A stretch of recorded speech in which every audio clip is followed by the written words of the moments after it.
Hi, welcome back in Sai Academy once again. I am Mr. Awad sir. Today we are going to learn about 10th English 2.1 You Start Dying Slowly English Workshop. Question number 1. Read the different messages in the poem given below. Choose the one that suit this poem best. या ठिकाणी ए to E पर्यंत हे जे पर्याय दिलेले आहेत option याच्यापैकी योग्य ते आन्सर आपल्याला चूज करून निवडायचं आहे. तर यापैकी योग्य आन्सर आहे क्वेश्चन पर्याय number C. Be yourself and do what your hearts tell you हा योग्य पर्याय आहे. या पद्धतीने चूज करायचं आहे क्वेश्चन. यातला सेकंड आहे state the following theme central idea of the poem. Answer आहे a different perspective of life is given by the poet. We must pursue dreams and passions, experience emotions, take risks, avoid routine, travel, meet people, and attempt to go against sensible advice. Otherwise, the poet says, it is not real, vital live life that we are leading, but a slow death. हे याची ती theme आहे. मुख्य जो कवितेचा गाभा आहे, विषय आहे. बी आहे याच्यामध्ये line that provide evidence of the theme. If you do not change your life you start dying slowly is provided line. C आहे 3 characteristics from the poem that makes a person dull and uninteresting. Becoming a slave of habits, following the same routine, not wearing different colours. That is the 3 characteristic जी वैशिष्ट्ये आहेत कवितेची यामधून आपल्याला dull आणि अनइंटरेस्टिंगसाठी दिसून येत आहेत. नंबर 3 क्वेश्चन आहे pick out 4 adjective from the poem and write them down with the nouns they describe. म्हणजे विशेषण आणि नाम जे वर्णन केलेले शब्द आहेत ते आपल्याला फाइंड आउट करून लिहायचे आहेत.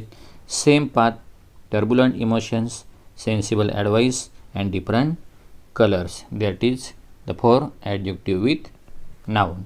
Number 4 question compare the structure of the poem You Start Dying Slowly. The poems in unit number 1 a teenager's prayer and 1.3 त्यामध्ये आहे basket full of moonlight. To which poem does the structure match? What different do you notice in the other ones? Note them down. म्हणजे या कवितेची रचना कोणत्या कवितेशी जुळती आहे, कोणत्या कवितेशी मिळती जुळती रचना असणार आहे त्याचं नाव आपल्याला लिहायचं आहे. The structure of the poem 1.3 basket full of moonlight matches with this poem. या कवितेशी ती मॅच झालेली आहे. Difference notice in the other poem त्यातला 1 आहे अ टीनेजर्स प्रेयर त्याच्यापैकी आणि you start dying slowly.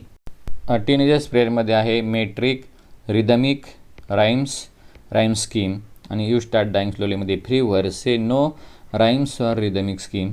Second आहे narrative, teenager's prayer to God, didactic poem, इम्पेंटिंग device.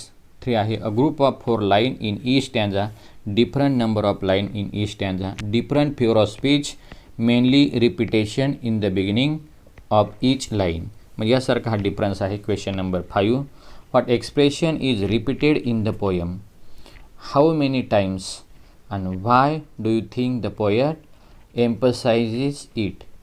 आणि याचं जे आन्सर आहे कोणतं एक्सप्रेशन म्हणजे सारखी पुनरावृत्ती झालेली आहे कोणत्या ओळीची. The expression you start dying slowly is repeated 4 times in this poem. By repeating the line 4 times the poet want us to realise the significance of his message. The line contains the central idea of the poem which the poet want to convey. म्हणजे ही जी line आहे you start dying slowly ही सारखी त्याची repetition आहे. Question number 6 आहे write the opposite of the following in the poem of advice using different words and phrases. त्यातला ए जो आहे तो सोडून दिलेला आहे. बी पहा if you do not appreciate yourself you must appreciate yourself. डीचं जे आन्सर आहे ते पहा you become a slave of habits you should never become a slave of habit. A आहे you refuse to speak to strangers you should try to speak to strangers. यप आहे you do not change your life. त्याचा opposite आहे you should change your life. आणि last याच्यामध्ये आहे you refuse to take a risk you should take a risk. म्हणजे या पद्धतीने जे फक्त आन्सर सोडवायला दिलेले आहेत तेवढेच मी फक्त रीडिंग केलेले आहेत. जे 2 आहेत ते आपल्या इन्फॉर्मेशनसाठी already given in the textbook, आपल्या टेक्स्टमध्ये आहेत. Question number 8, complete the following table with the things in your life which help you to change your habits and routine. Chart पूर्ण करायचा आहे. इफ आय डू दिस आणि I shall.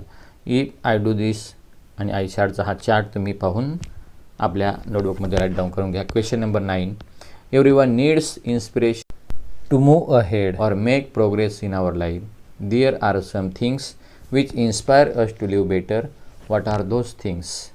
म्हणजे inspirational जे हे आहेत, कोटेशन असतील, मोटिवेशन असतील, ते आपल्या जीवनामध्ये कोणकोणते गोष्टी असू शकतात. त्यामध्ये आहे stories, parents support, dreams, movies, motivational lectures, role model. म्हणजे आपले आदर्श ज्याच्यामुळे आपल्याला काहीतरी प्रेरणा मिळू शकते, अशा गोष्टींचा उल्लेख आपल्याला करायचा आहे की ज्यामुळे आपल्या जीवनामध्ये भरभराट होऊ शकते. Number 10, complete the web diagram with the words that go with their topics. Word आहे turbulence, storm, condition, crowd, sea and weather.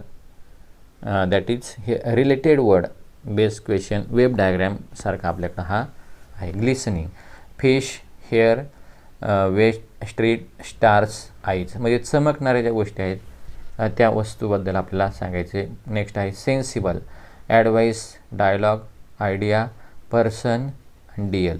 आणि number last question, use internet or any book to write for inspirational or motivational quote related to the messages in the poem.